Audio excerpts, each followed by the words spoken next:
Buen lunes, ¿cómo andan? Bienvenidos y bienvenidas a la edición central de MBD Noticias en TV Ciudad. Estamos abriendo la semana y dándole otra vez la bienvenida a Natalia Nogués. ¿Cómo te va, Nati?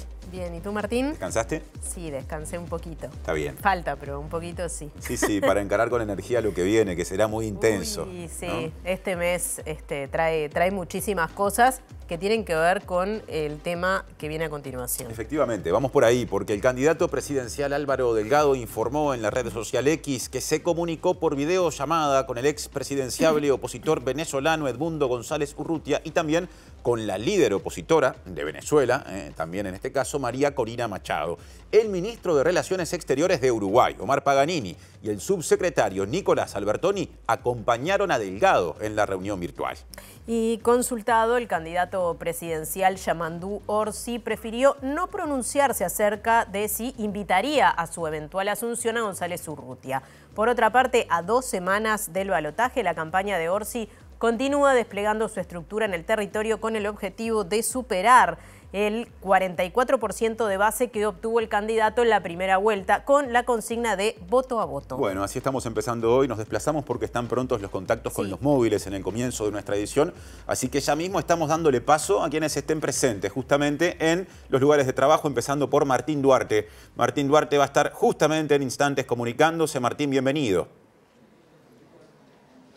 Buenas tardes, compañeros. Estamos aquí en la Beneverit con esta tradicional actividad que viene organizando la organización ya hace más de 15 años. Estamos hablando de la Noche de los Cristales Rotos en conmemoración a los hechos ocurridos en noviembre de 1938 en Alemania y en Austria, donde hubo distintos ataques antisemitas que se cobraron alrededor de 100 vidas y hubo más de 30.000 judíos detenidos. Van a estar presentes autoridades de Presidencia de la República. También están previstos que algunos de los candidatos políticos de las fórmulas políticas estén presentes por aquí, así que los estaremos convocando en un ratito.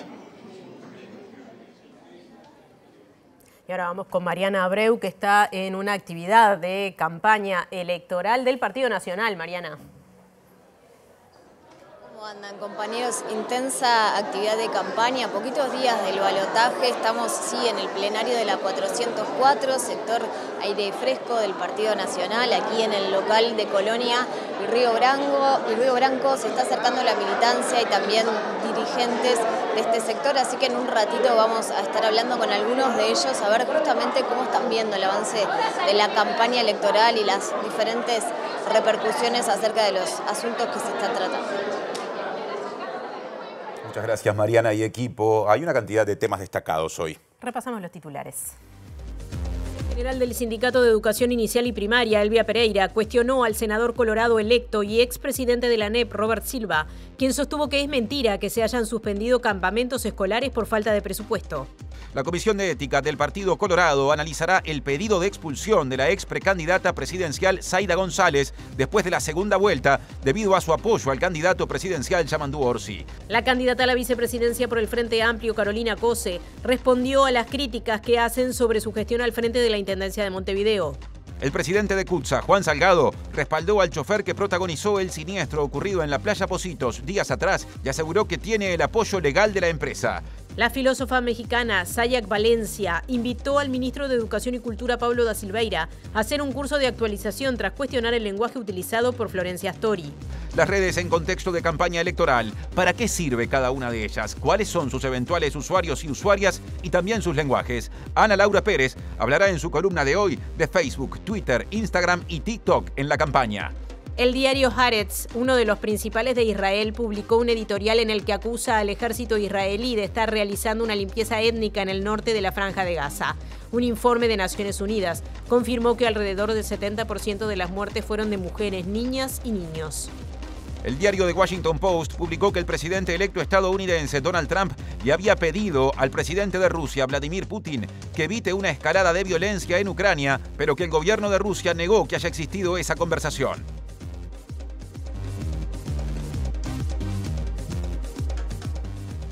Y otro adelanto, el presidente de la empresa CUTSA, Juan Salgado, habló de este siniestro del ómnibus que terminó invadiendo la playa Pocitos. Dijo varias cosas, pero a modo de adelanto vamos a destacar dos. Por un lado, respaldó al chofer o al conductor justamente que estaba al volante en esa unidad que terminó invadiendo la playa mencionada de la ciudad de Montevideo. Y por otro lado también dijo que la empresa está a la espera de que la justicia haga las convocatorias necesarias para esclarecer lo ocurrido. Este conductor durante el año 2020, 2021, 2022 y 2023 tiene 2 rocecitos trabajando continuamente todas sus jornadas por Punta Carreta, Pocitos y el centro. Es uno de los conductores destacados que tenemos. Tendríamos cierta certeza que no llevaba puesto el cinturón de seguridad de acuerdo a las lesiones que se transmiten. Y la otra, que no recurrió a alguna actitud de autoprotección.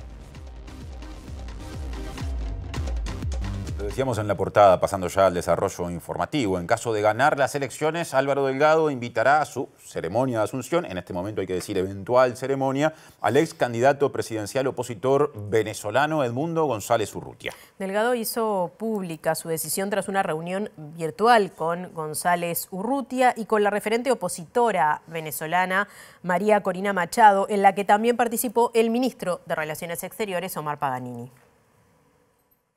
A través de la red social X, Delgado hizo pública su postura y compartió fotos de la reunión en las que se ve tanto a Paganini como al subsecretario de la Cancillería, Nicolás Albertoni, ubicados en la mesa desde la que se realizó la videoconferencia con Machado y González Urrutia. En su posteo, Delgado manifestó que las elecciones de Venezuela de julio pasado, que según el Consejo Nacional Electoral de ese país fueron ganadas por el presidente Nicolás Maduro, fueron fraudulentas. Por eso, el candidato uruguayo a la presidencia expresó su solidaridad con el pueblo venezolano, que según acotó, es víctima de la violación sistemática de los derechos humanos. González Urrutia permanece exiliado en España y ha dicho que pretende volver a Venezuela en enero para asumir la presidencia que entiende que le corresponde debido a lo que define como fraude ocurrido en su país. En paralelo, la Fiscalía venezolana libró una orden de captura internacional en su contra por los presuntos delitos de usurpación de funciones, falsificación de documentos públicos, instigación a la desobediencia a las leyes y asociación para delinquir, entre otros.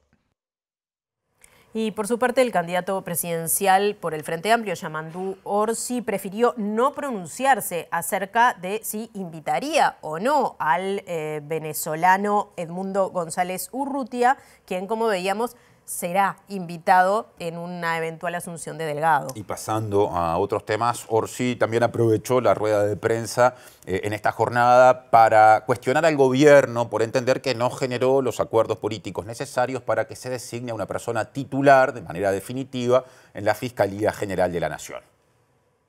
Todo gobierno, cuando accede, tiene que enseguida ponerse a trabajar con la oposición para conseguir las mayorías necesarias para nombrar todos esos organismos que son de Contralor o que son de la importancia de Fiscalía. Estoy hablando de Suprema Corte de Justicia, Corte Electoral, estoy hablando del Tribunal de lo Contencioso, Tribunal de Cuentas, que siempre es mano del gobierno. Este presidente decidió no negociar eso. Yo me parece que es un error. Es mano del presidente. Y, repito, de la dictadura para acá, primera vez que se da que no toman iniciativas. Yo creo que es un tema importante. Pero hubo negociaciones y hubo falta de acuerdo, de consenso, en el sentido de que se necesitan mayorías especiales, como decía recién. Es mano del gobierno. Es mano del gobierno. Tenés que ir una vez, 2 veces, 3 veces, 4. Ahora, si vos estás pensando que porque sos gobierno, circunstancialmente sos gobierno, te vas a quedar con todo, pasa que ahí tiene que uno estar dispuesto a negociar. Y negociar es dejar cada uno una parte, o como se dice, dejar una pilcha en la tranquera. Son temas que tenemos que resolver, que esta gente tuvieron 5 años sin resolverlo. Nunca en la historia se había dado. Consultado sobre un posteo de Álvaro Delgado, quien manifestó que en caso de ser elegido presidente, invitaría a la asunción al ex candidato presidencial opositor venezolano Edmundo González Urrutia, Orsi señaló. Se verá a quién se invita. Me lo han preguntado una y otra vez. Llegado el momento veremos qué presidente del mundo invitamos, qué autoridades mundiales invitamos. No es un tema que usted quiera, por lo menos. Pero vamos primero, vamos al balotaje a ganar las elecciones. Después hay que preparar la transición. Después hay que armar, por supuesto, en la transición se arma gobierno. Y después el día de la ceremonia se verá. Pero no me parece un tema relevante y me parece que hay demasiadas preocupaciones como para que estemos hablando a ver a quién invitamos a la fiesta. Y precisamente hoy Orsi se reunió con una delegación del Sindicato de la Industria Frigorífica que le expresó su preocupación por lo que definen las y los trabajadores organizados como uso abusivo de la herramienta del seguro de paro rotativo en ese sector. El colectivo también planteó que se revise la política de importación de carne en beneficio del precio final por considerar que las empresas le han dado un uso que afecta sus puestos laborales. La importación de carne, que fue con un fin de abaratar costos a lo que es al pueblo o al consumidor, y en realidad lo han usado para importar carne barata y dejar trabajadores, como te puedo decir, frigorífico Snack, frigorífico Cativelli, Abasto Saturno, cuestiones que se producían acá, los cortes o los embutidos para lo que es un proceso continuo de las hamburguesas, los chorizos, los panchos. Cuando se hizo ese fin era para abaratar costos con cortes que ustedes consumen, ¿no? La carne picada, tal vez una colita cuadril, de eso importan un 3% por año. Y con lo que es la carne, vamos a decir, los pedacitos de carne para hacer los embutidos, eso importa el 72% y eso ha dejado trabajadores por el camino. Y tenemos trabajadores que hacen más de 5 años que hacen uso del subsidio por desempleo, que lo pagamos todo. Y bueno, nosotros creo que al futuro presidente o al precandidato a la presidencia nos gustaría que revise. Bien, y otro asunto. La secretaria general del Sindicato Docente y No Docente de Educación Inicial y Primaria, Elvia Pereira, cuestionó al senador colorado electo y expresidente de la ANEP, Robert Silva, quien sostuvo que es mentira que se hayan suspendido campamentos escolares por falta de presupuesto. Claro, y horas después de las declaraciones de Silva, digamos que las autoridades de la ANEP emitieron un comunicado para que las inspecciones informaran de manera urgente qué salidas, qué paseos quedaron sin efecto por estos eventuales motivos. No nos llama la atención porque no es la primera vez que el profesor Robert Silva intenta salir públicamente tratando de decir que lo que nosotros hacemos es mentira o la información que damos no es cierta. Bueno, la prueba está. Esto es un documento oficial que hace hoy, fechado en el día de hoy, que pide a todas las inspecciones departamentales el listado de cuáles son efectivamente aquellas salidas didácticas suspendidas. Si es un tema burocrático, si es un tema presupuestal, las autoridades son las que tienen que hacerse cargo. Y en ese marco se lo planteamos el día jueves a Dirección General. No vinimos directamente a los medios a difundir esto. Queremos que esto se resuelva y que los chilenos tengan la posibilidad de hacer su salida didáctica tal cual estaba planificada. Hoy es lunes y aún hoy no está revertida esa situación.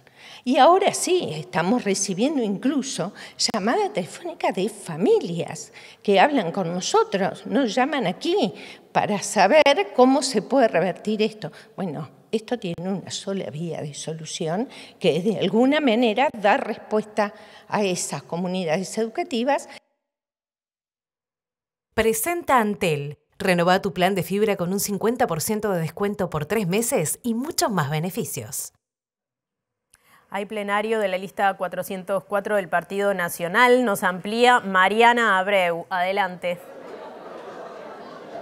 Así es, y estamos con la senadora Graciela Bianchi, dirigente de la 404 de Aire Fresco del Partido Nacional, para hablar cómo se viene desarrollando esta campaña, que en las últimas horas tuvo algunas idas y vueltas, Graciela, con José Mujica, el expresidente, acerca de su estado de salud. Bueno, generó un poco de polémica sus dichos, cómo viene transitando este asunto, y de alguna manera no choca un poco con el espíritu dialoguista que se pregona de ambos lados.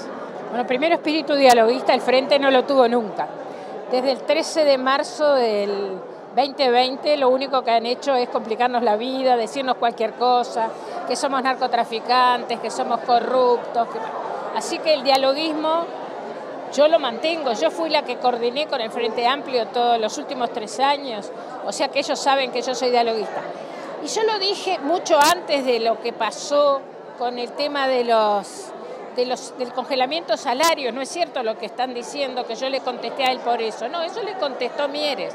Yo en una gira por el interior, defendiéndolo a Mujica, diciendo que me parecía como Frente Amplista del 71, que teníamos otros dirigentes, que no estaba bueno que se usara una persona moribunda, como él mismo dijo, porque usé sus propias palabras, para hacer campaña, que no era digno por él. Bueno, parece que no entendieron, les falta un poco de comprensión lectora o comprensión auditiva.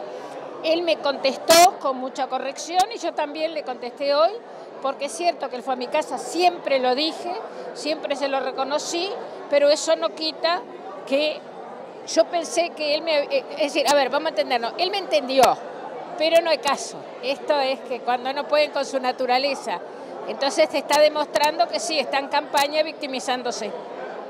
Graciela, por otro lado, hoy el candidato Álvaro Delgado se reunió vía Zoom con Edmundo González de Venezuela, también participaron autoridades de Cancillería. ¿Cómo ve este asunto en donde hay, digamos, autoridades de gobierno en una reunión en el marco de una campaña electoral? Si bien formalmente no están impedidos, pero no hay digamos, un borde un poco fino entre lo que es lo institucional y la imagen de Uruguay con la campaña de Delgado. No están impedidos para nada. Yo no sé, ahora todo el mundo es constitucionalista. No tiene ningún impedimento un candidato, cualquiera de nosotros. Es más, hubo senadores durante el periodo previo a las elecciones en Venezuela que se comunicaron directamente con Marina Corina Machado. Hicieron vía Zoom. Ahora les llama la atención porque es Álvaro Delgado. Yo me alegro infinitamente porque quiere decir que estamos del lado correcto de la historia, que estamos del lado de las democracias y no del lado de las autocracias. O sea que para mí es un orgullo enorme tener un candidato a la presidencia que entienda claramente que el presidente electo en Venezuela fue quien fue y que Maduro es un usurpador. Sí me preocuparon las declaraciones de Lula, pero para no comprometer a mi gobierno se lo voy a dejar a la Cancillería, porque Lula dice que ya no le interesa más el problema de Venezuela. Bueno, la verdad es hija del tiempo, pero ahí está la Cancillería para actuar. Ahora, Álvaro no tiene ningún impedimento, ninguno. Le agradecemos mucho, senadora Graciela Bianchi, del Partido Nacional, por estos minutos y volvemos con ustedes, compañeros. Presentó Antel. Renová tu plan de fibra con un 50% de descuento por 3 meses y muchos más beneficios.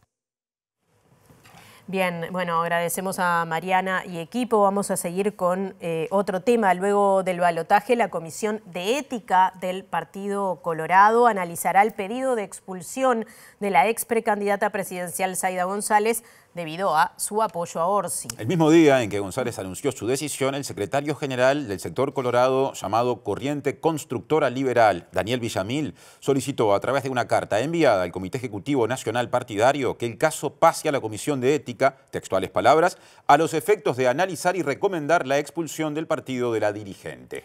Jaime Zapolinsky, una de las 5 personas titulares de la Comisión de Ética, dijo que si bien todavía oficialmente no llegó nada, la comisión eventualmente deberá analizar cómo proceder con el tema. Zapolinsky señaló que a nadie le gusta aparecer reprimiendo opiniones, pero acotó que si hay una cosa tan importante como es la candidatura en el balotaje, hay que pensarlo. Bien, y cambiamos de tema. La candidata a la vicepresidencia, Carolina Acose, respondió a las críticas hechas a su gestión al frente de la Intendencia de Montevideo y aseguró que no hay sistema de limpieza que resista las 4.000 personas en situación de calle que hay en la ciudad. Atribuyó esas críticas que llegan desde sectores vinculados a la actual coalición de gobierno en lo nacional, oposición en Montevideo, a que hay en algunos de esos sectores políticos personas que ya están pensando en la campaña para las elecciones departamentales del año que viene. La ansiedad les está haciendo una trampa. Sí, nosotros hemos hecho, digamos, hemos hecho la gestión con todo nuestro compromiso y con todo nuestro trabajo, tanto en Montevideo como en Canelones. Y el tema, por ejemplo, en la superficie puede ser la limpieza, pero el tema del fondo es que no hay sistema que resista a 4.000 personas en situación de calle. De eso, sí. Después de los cambios que hicimos, sí. Después de haber traído un sistema nuevo de camiones, después de poner miles de contenedores más, después de habilitar el WhatsApp, de tener 200 motocarros recorriendo Montevideo para arriba y para abajo, de publicar la información. ¿verdad? De tener zonas enormes de Montevideo con recolección diaria y de tener zonas con recolección individual. Después de hacer todos esos cambios de gestión, de 3.000 a 4.000 personas en situación de calle, no hay sistema que resista eso.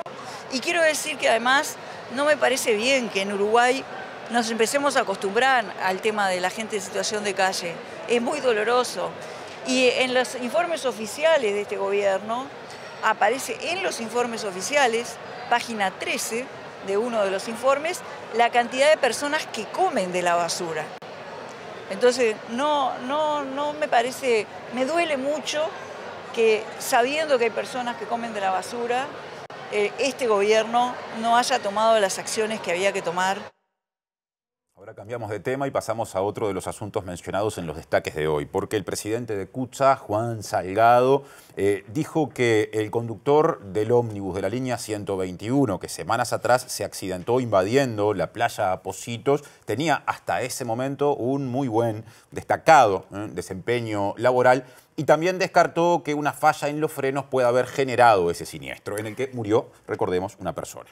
Agregó que la empresa está asesorando legalmente al conductor y que aún no fue convocada por la justicia. El chofer o el conductor es inocente hasta que se demuestre lo culpable. Quien va a dar su veredicto va a ser la justicia y nosotros lo vamos a acatar. El abogado penal, que es el doctor Scavarelli, hace más de 40 años que está trabajando el padre y él con nosotros. Y el abogado penal se dedica a eso.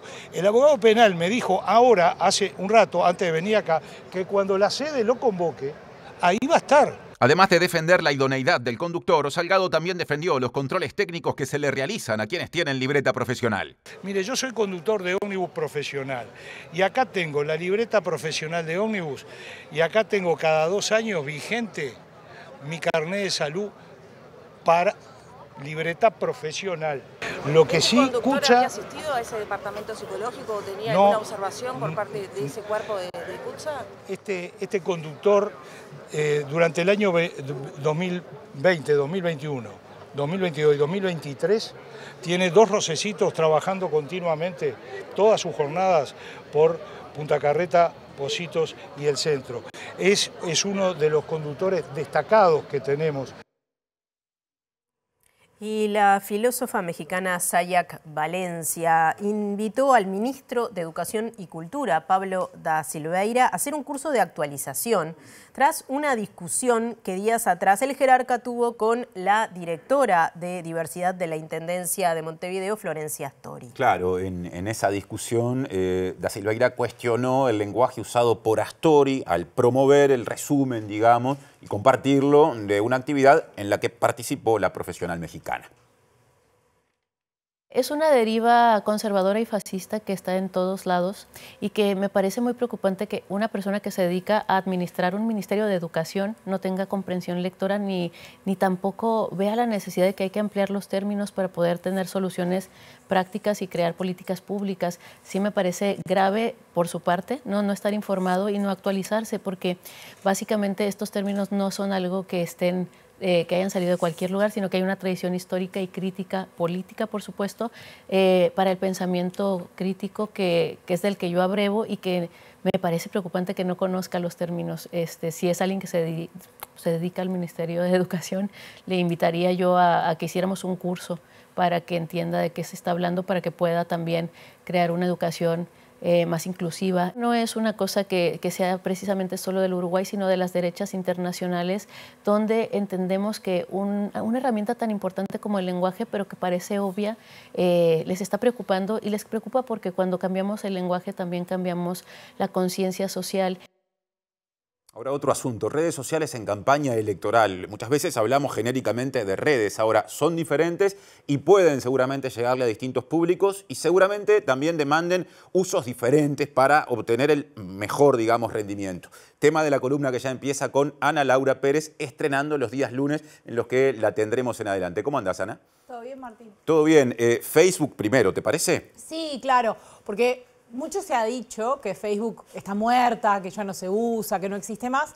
Eso en realidad es muy poco cierto en la mayoría de los países del mundo. En Uruguay es menos aún cierto que eso. Facebook sigue siendo una red muy potente, diría que es la más potente. Es la que incluye mayores porciones de la población. Si bien es cierto que todos tenemos cuenta y hay algo como de desértico, sí. Mucha gente la tiene la cuenta pero no la usa, pero sí hay segmentos de edades, las franjas más grandes utilizan Facebook. Muchas veces la idea que tienen de Internet y de navegar Internet es desde Facebook hacia determinados links que tocan, o sea, no navegan Internet de otra manera. Entran por Facebook, digamos. Exactamente, sigue siendo así. Y también si uno analiza los niveles socioeconómicos más desfavorecidos, digamos, también hay un uso más intensivo de Facebook, incluso en las edades más jóvenes. Ajá. Las franjas más jóvenes no siempre se van, como tendemos a razonar, hacia redes sociales como, por ejemplo, Instagram, sino que muchas veces mantienen usos y cuentas y tienen usos intensivos en Facebook. Ajá. ¿Y entonces, eso cómo impacta, digamos, en la actitud de las y los políticos, de quienes son candidatos? En este caso hay 2 candidatos peleando por la presidencia en este país. ¿Cuál es el uso que se debe hacer de una red social con esas características? Bueno, por empezar, se utiliza mucho más lo que podríamos llamar la publicidad más clásica, el clásico spot o el clásico aviso, directamente lo que se llama banner. Imágenes con mensajes cortos y claros. Si bien en otros países se segmenta mucho la población, es raro el uso, y hay como una idea de que la publicidad en redes sociales es segmentación. En Uruguay se utiliza muy poco. Esto se puede ver, si uno analiza y si uno mira ahora las publicidades que están corriendo, la verdad es que hay muy poca segmentación. Las pocas segmentaciones que hay tienen que ver con franjas de edad obvias que son votantes, porque si bien Facebook no permite menores de 13 años, sí, ahí hay una franja de gente que no vota. Claro. Entonces, en general, las segmentaciones son a edad y en algunos casos, esto pasaba con las listas, sí había segmentaciones de nivel universitario o no, pero no está pasando ahora en las campañas de ambos candidatos. Y lo que hay es una cosa muy parecida a lo que podríamos ver en televisión abierta, justamente porque el tipo de público podríamos pensar que es muy similar. Una acotación, hace un tiempo, quizá en el ciclo electoral anterior, cuando Guido Manini Ríos era una novedad todavía en la política uruguaya, en alguna ocasión dijo que la red social en la que él tenía mayor, digamos, intercambio con la gente, más reproducciones, ¿no?, interacciones, era Facebook.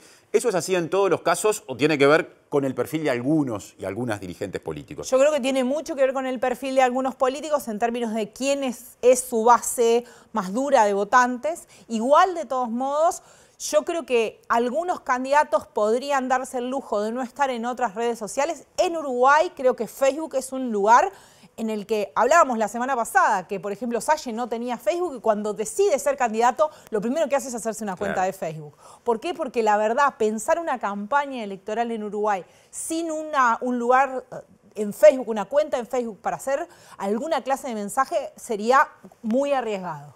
Pasemos ahora a la que me parece que es, por lo menos a priori, la red social más política. Correcto. Que es Twitter, pero claro, hay mucha gente que ni siquiera la tiene instalada o no la registra. ¿Qué decir? Bueno, mucho se dice eso, hay estas cifras, ¿no? Solamente el 8% de los uruguayos tienen cuenta, se habla del 11% en otros casos, pero digamos que siempre menos del 20% para establecer una cifra donde haya acuerdo. El problema es quiénes son esos 20%. Y justamente ahí cambia el para qué se utiliza. Twitter no se utiliza para llegar de repente al público de forma directa. Es muy poco probable, salvo que estemos apuntando a un público muy específico, que los mensajes políticos y publicitarios busquen Twitter como un lugar de llegar a la audiencia directa, como sí es claramente Facebook, que sería como el otro extremo.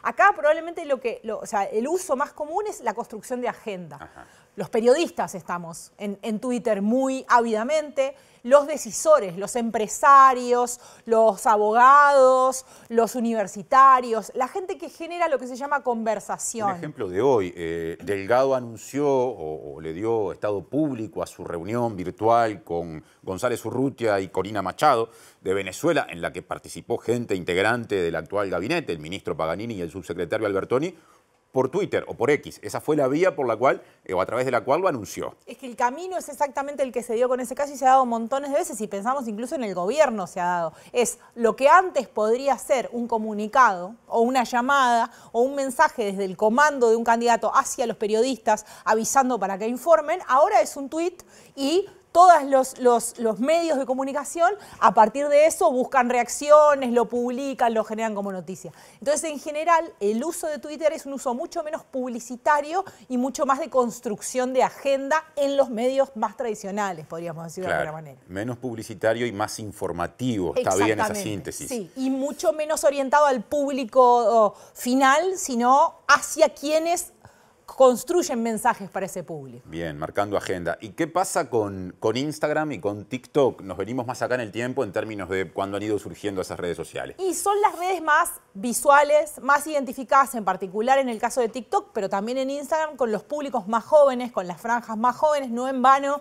Son las redes que más utilizaba Ojeda, por ejemplo, Sartori en la campaña pasada, los candidatos que han buscado públicos y franjas, o que han declarado buscar franjas más jóvenes. ¿Por qué estamos viendo una mesa de billar y alguien jugando al casino? Es Manini Ríos, ¿no? Manini, si me preguntan a mí, yo esto lo he dicho en varios otros programas, uno de los que hace un mejor uso de TikTok, extrañamente para lo que uno podía pensar, es Manini. Ajá. ¿Y por qué? Porque es una cosa que le pasa a los políticos, y en particular a los políticos uruguayos, por su edad, y que le pasa a los dos candidatos actuales y a sus candidatas a vice, es que por el tipo de edad normalmente no tienen cuentas en TikTok, por ejemplo, entonces las tienen que crear o deciden sus comandos y no tienen una relación natural con el lenguaje. Entonces lo que ocurre es como esto, como a todos nos pasaba, como cuando tu papá trata de hablar como vos y te parece un ridículo. Eso es lo que pasa. Y el uso que ha hecho Manini es como admitir eso, y él, si uno se fija en la cuenta, tiene esta cosa de hay una voz como joven que lo va guiando y le va dando consejos de cómo actuar, y admite eso. Entonces es una manera bastante interesante y natural de entrar a esa red. El otro que usaba bastante bien esa red es Sartori porque la usaba de antes. Pero Instagram es una red también, igual que TikTok, pero muy visual, donde lo que se muestra tiene que ser lindo, claro, y hay un foco muy importante en determinados contenidos que ya de por sí funcionan. Por ejemplo, todo lo que tiene que ver con gastronomía y con comida. Por eso veíamos tanto y vemos tanto a los políticos cocinar y comer. Sí. Porque también eso es manejar el código. Es, yo voy a venir acá a hacer una cosa que nadie hace. No, tengo que venir a hacer cosas que se parecen a lo que la gente consume.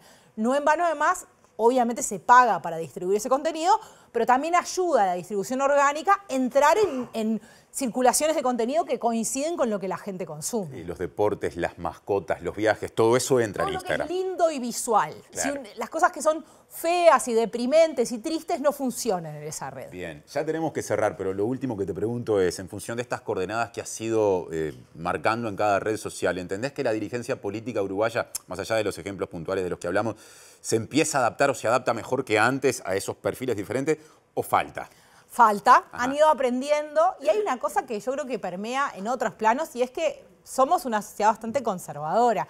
Entonces nos cuesta correr el riesgo, y si uno piensa, lo que hay muchas veces, y por eso hace menos ruido en Facebook y más ruido en otras redes, en general es traerse una manera de comunicar de los códigos anteriores, poner un aviso que parece hecho para la tele, en Instagram. Todavía hay mucho de eso y poco de un trabajo más a fondo, que tendría que pasar por darles el teléfono a los candidatos un año antes para que incorporen ellos mismos ese código y empiecen a hacer una cosa más orgánica. Muchas gracias, Ana Laura, por la columna de hoy y te esperamos el lunes que viene. Un placer y nos vemos el lunes. Ahora seguimos adelante, sigue Natalia en MBD Noticias.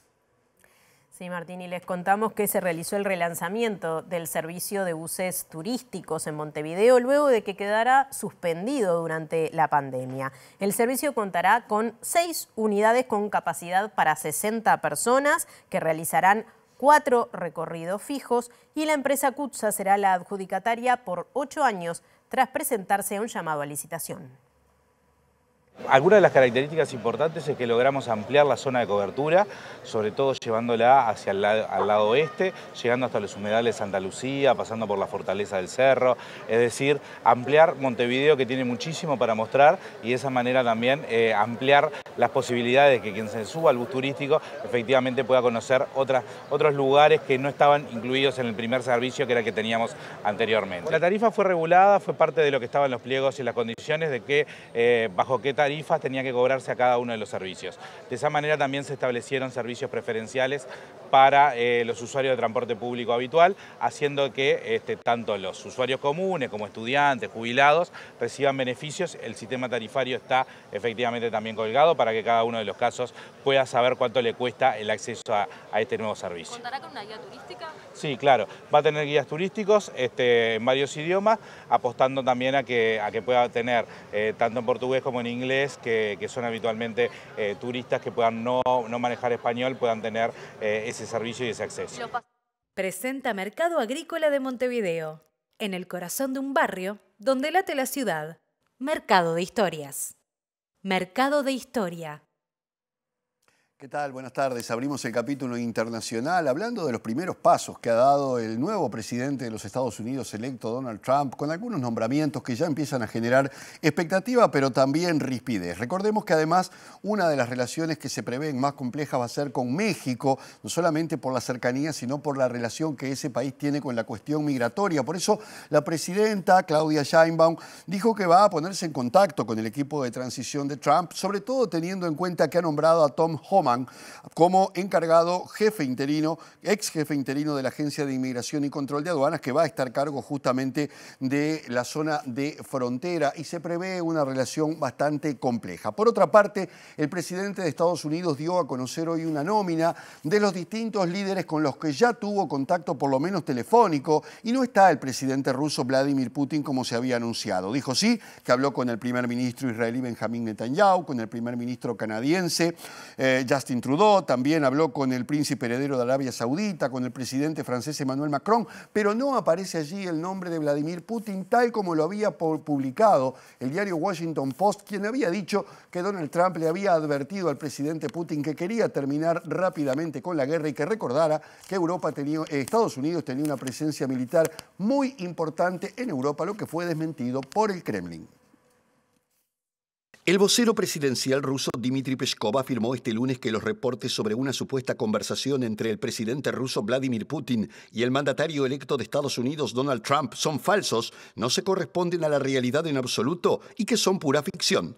Peskov dijo que este es el ejemplo más claro de la calidad de la información que se publica ahora, a veces incluso en publicaciones respetables, luego que The Washington Post informara que Trump telefoneó a Putin el pasado jueves por primera vez tras ganar las elecciones para discutir el objetivo de establecer la paz en Europa y expresará su interés en mantener conversaciones de seguimiento para la pronta resolución del conflicto. Las fuentes de The Washington Post afirmaron que Donald Trump indicó en privado que apoyaría un acuerdo en el que Rusia mantuviera parte de sus nuevos territorios y que habría recomendado a Putin no intensificar la guerra de Ucrania, recordando la considerable presencia militar que Estados Unidos tiene en Europa. Según la supuesta exclusiva del diario norteamericano, Trump y Putin habrían hablado del tema el 7 de noviembre, cuando el líder ruso felicitó al candidato republicano por su victoria, pero el portavoz del Kremlin sostuvo que tales afirmaciones son pura invención.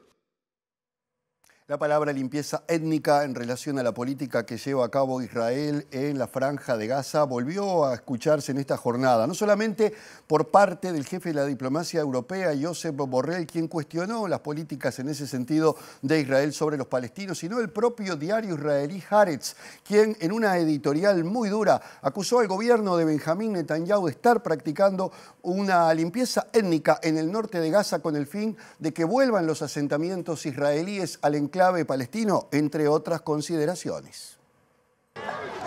Evacuaciones forzosas, infraestructuras y hogares destruidos y nuevas carreteras para completar la separación de las comunidades son algunas de las denuncias del diario israelí, que señala que el ejército de ese país, bajo la responsabilidad del primer ministro Benjamín Netanyahu, está llevando a cabo una operación de limpieza étnica con la intención de expulsar a los palestinos y preparar el terreno para una ocupación y asentamiento judío prolongado. Según afirma en un duro editorial el prestigioso diario Haaretz, de tendencia de centro-izquierda, el norte de Gaza está siendo objeto en los últimos meses de intensos bombardeos por parte del ejército y de un bloqueo en la entrada de ayuda humanitaria que ha puesto a su población bajo riesgo de una hambruna inminente permanente, según vienen denunciando la ONU y los propios palestinos. Tanto Naciones Unidas como distintos organismos de ayuda sospechan que Israel está adoptando gradualmente una nueva táctica en el norte de Gaza, que se conoce como el Plan de los Generales, que fue propuesto por un grupo de oficiales de alto rango retirados, que prevé evacuar toda la zona norte de la franja para posteriormente sitiarla, impedir todo acceso de suministros y ayuda humanitaria y forzar así a los combatientes de Hamás a rendirse o morir de hambre. Mientras tanto, un reciente informe de la Oficina del Alto Comisionado de Naciones Unidas para los Derechos Humanos reveló que alrededor del 70% de las muertes verificadas tras los ataques israelíes fueron de mujeres y niños, confirmando que en los primeros 6 meses de ocupación del enclave han muerto 34.535 palestinos y que los continuos ataques por parte de Israel alcanzan niveles sin precedentes de asesinatos, muertes, enfermedades, desplazamientos y destrucción, según el informe. Mientras tanto, comenzó en Bakú y se va a extender por unos cuantos días en la capital de Azerbaiyán la COP29, una cumbre del clima muy particular que va a tener la ausencia de importantes figuras y líderes influyentes, tanto el líder chino Xi Jinping, el líder ruso Vladimir Putin, ni que hablar que Joe Biden no va a ir, tampoco estará Lula da Silva, entre otros, en esa cumbre que trata o tratará por lo menos de encontrar algunos caminos, aunque parece difícil, para reducir las emisiones en medio de advertencias catastróficas que ya se están viendo relacionadas con el cambio climático. Ejemplo más reciente, el de lo ocurrido en Valencia. Hoy mismo la región del Chocó en Colombia, una de las más pobres, está bajo agua. Lo cierto es que la COP29 comienza hoy y se va a extender, como decíamos, por unos cuantos días, aunque sin muchas esperanzas. El secretario ejecutivo de la ONU para el Cambio Climático, Simon Stiell, ha instado a acordar una nueva meta de financiación mundial para la lucha contra el cambio climático porque afirmó que ningún país es inmune a la situación y apeló a la responsabilidad de todas las naciones para evitar abandonar a Bakú sin un resultado sustancial. El representante de Naciones Unidas dijo que si al menos 2/3 partes de los países del mundo no reducen rápidamente las emisiones, el conjunto de las naciones pagará un costo brutal, advirtiendo que si no se pone freno al problema, llevará al planeta a un calentamiento de 3 grados, lo que provocará una situación catastrófica para millones de personas. A modo de ejemplo, la Organización Meteorológica Mundial informó que entre enero y septiembre de este año, la temperatura media del planeta superó en 1,54 grados Celsius la de mediados del siglo XIX, que es tomada como referencia, y que las mediciones indican que los últimos 10 años han sido en conjunto los más cálidos registrados, así como la temperatura del mar va en aumento. El boletín del estado del clima de la organización indica que la extensión del hielo en la Antártida ha sido en lo que va del año la más baja jamás observada, mientras se sigue acelerando el retroceso de los glaciares y casi no existen dudas de que el decenio 2015-2024 será el más caliente jamás visto, con lo cual solo queda esperar que siga subiendo el nivel del mar y el calentamiento de los océanos y que los fenómenos meteorológicos extremos causen más daños en las comunidades y economías de todo el mundo. Se está convocando Martín Duarte. Martín, adelante, te vemos y te escuchamos. Bueno, estamos en esta actividad que, como decíamos, va a comenzar sobre las 20 horas. Va a tener como orador central al periodista Alfredo Leutko y le agradecemos estos minutos a Robbie Schindler, presidente del Comité Central Israelita, presente en esta actividad que ya hace unos cuantos años organiza la Beneverit. Bueno, Robbie, ¿qué importancia tiene esta actividad y qué importancia también la participación política? Van a estar los dos candidatos a la presidencia, el presidente actual también, que está un poco retrasado, pero ¿cuál es la importancia de sostener también esta actividad que recuerda aquellos hechos del 9 y 10 de noviembre de 1938? Bueno, no por reiterado uno debe dejar de decirlo, pero la colectividad judía tiene muy desarrollado el músculo de la memoria. Nosotros aprendimos que debemos recordar. Cuando uno dice recordar es volver a pasar por el corazón, no es simplemente decirlo, para que nunca más. Y cuando vemos imágenes como las que se vivieron en Ámsterdam hace tan solo unos días, más que nunca este tipo de actos tenemos que hacerlo para que nunca más. Esto lo tenemos que enseñar en las escuelas, en los liceos, para mostrar de lo que es capaz el totalitarismo y la discriminación. Es un flagelo que no solamente le debe atañer a la colectividad judía, esto nos debe interesar a todos como sociedad para que no vuelva a ocurrir. Aprovecho para consultarte sobre un titular que hoy recorrió el mundo del diario israelí, que toma parte de lo que es una apreciación del comisionado de la ONU en torno, utilizando el concepto de limpieza étnica de lo que está ocurriendo al norte justamente de la Franja de Gaza. No sé si pudiste tomar contacto con esa editorial y qué lectura también haces. Bueno, la lectura que hago sin ser un analista político, es un atrevimiento de mi parte, pero simplemente para poder dar respuesta a tu pregunta, es una narrativa, limpieza étnica. Yo estuve muchas veces en Israel, especialmente en el mes de abril, hace tan solo unos meses. ¿Qué autoridad moral puede tener esa persona para saber la alta moralidad que tiene el ejército de Israel? Se lo acusa de muchas cosas y yo creo que ya ha sido dicho en algún otro foro, debe ser una de las guerras más difíciles de pelear, porque no estamos hablando de un ejército de un país contra el ejército de otro país, estamos hablando del ejército de un país con alta moral, combatiendo contra un grupo terrorista que no respeta nada, que puede matar bebés, que puede matar hijos adelante de sus padres, padres delante de sus hijos, de manera que ellos sí no tienen ninguna regla que seguir y el ejército de Israel avisa cuando va a atacar, pide a los civiles que se corran. Hay una cantidad de demostraciones como para que esa narrativa solamente busca deshumanizar al pueblo de Israel y eso es algo que está muy mal. Por último, el Comité Central tiene previsto algunas reuniones con los candidatos a la presidencia, más allá de lo que es este evento, tratando sobre todo el abordaje de lo que han sido algunos hechos de violencia en nuestro país, ¿no? Ya hemos tenido encuentros antes de las elecciones de fin de octubre. Tenemos un diálogo muy fluido, no solamente con los candidatos, sino también con quienes los rodean. La verdad que este es un país maravilloso en donde el contacto con los líderes políticos es muy cercano.